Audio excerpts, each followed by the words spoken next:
Assalamualaikum warahmatullahi taala wabarakatuh. Selamat bertemu dalam sesi pembelajaran secara atas talian atau sesi PDPR.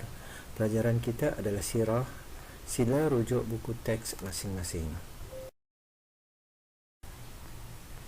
Sirah tahun 3, pelajaran 1, pelantikan Nabi Muhammad SAW sebagai Rasul.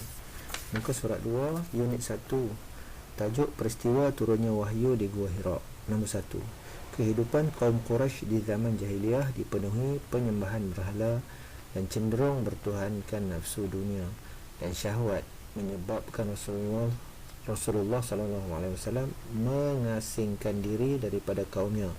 Nombor 2, Rasulullah SAW gemar menyendiri, menghabiskan waktunya dengan berzikir dan bermunajat, mendekatkan diri kepada Allah Subhanahu Wa Taala. Nombor 3, Rasulullah SAW berasa sedih dengan sikap kaumnya pada ketika itu. Nombor 4, ketika usia Rasulullah SAW berusia 40 tahun, pada malam 17 Ramadan, ketika Rasulullah SAW bersendirian di Gua Hira yang terletak di Jabal Nur, Rasulullah SAW didatangi oleh malaikat Jibril alaihissalam.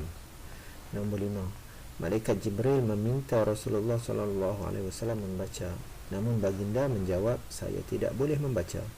Lalu malaikat Jibril memeluk Rasulullah SAW sehingga lemas dan melepaskan semula.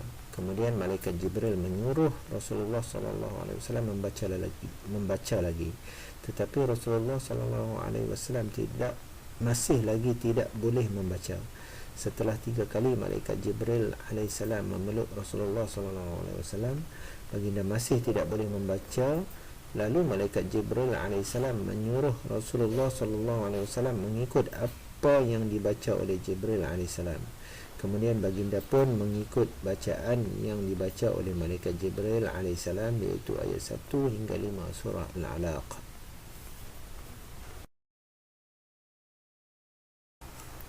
Semua pelajar tahun 3 tahu kan surah ayat 1 hingga 5 surah Al-Alaq? Okey, bagus. Semua dah tahu. Mari kita baca bersama. A'udzubillahi minasyaitonirrajim. Bismillahirrahmanirrahim. Iqra' bismi rabbikal ladzi khalaq. Khalaqal insana min 'alaq. Iqra' wa rabbukal akram. Alladzi 'allama bil qalam. 'Allamal insana ma lam ya'lam. Shadaqallahul 'azim.